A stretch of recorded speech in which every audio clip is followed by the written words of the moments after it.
Learn the tricks of an art form being passed on to future generations. Plus, we'll take you to a spot that's bubbling with activity.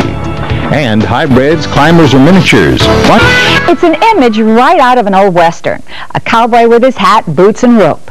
Jennifer Fisher introduces us to one man who's doing his part to keep the myth of the cowboy alive and well, but with a little twist.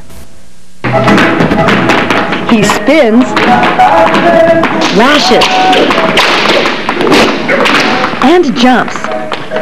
From the crack of a whip to the twirl of a rope, meet the man who knows all the tricks of the trade. James Barrera is a trick and fancy roper. This Sacramento native has so many mind-blowing moves, he'll knock your socks off. I am trying to preserve the art. You know, there are people around the states that are doing it, but we're kind of like a little tiny minority, you know. It's kind of a dying art form. It's something that a lot of people have never seen before, especially when I go to schools. There are children that have never seen this before. But you can tell by the look on their faces, they love it. Woo!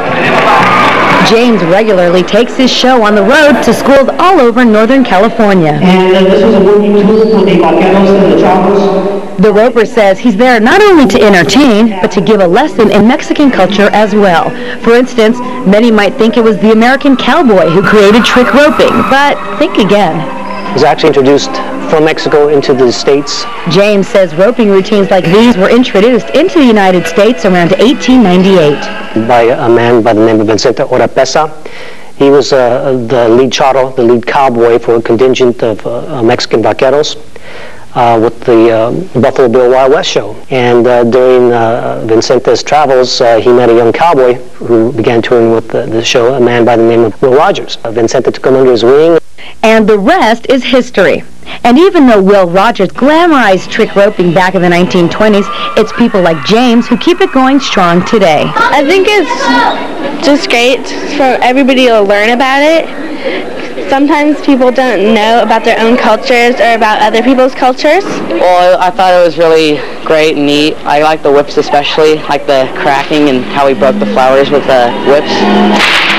And even as a child growing up, you know, my parents, they'd take us to like a wedding or a quinceañera or a dance or something like that. And every once in a while, I would see a charro come out. He'd come out in his big sombrero and, you know, this really cool costume. Be flipping that lariat around and jumping through it. And I always thought, even as a child, I always thought, that's so cool. That's magical. It's magical.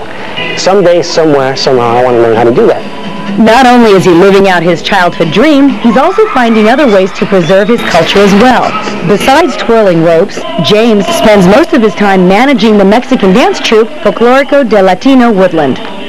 Energy he has is awesome. You know, everybody gets involved, and when he's up on stage, you know, he works the audience and he draws them in. And whether it's roping or emceeing a show, it's something that just comes naturally. The cutest girls go to Pleasant Valley Middle School. Is that correct? James has seen the need to bring the arts back into the community too, to not let things like the roping he does die.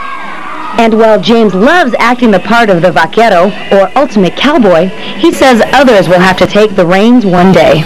Personally, for myself, you know, I think it's a beautiful art form, and I enjoy performing it. I try to live up to my predecessors, you know, because I'm hoping that somehow I'm going to make them so appreciative of the art form that they want to take it on and carry it on, you know, for future generations down the road.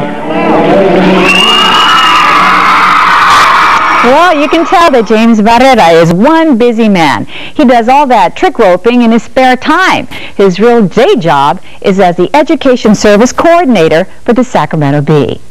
Well, are you looking to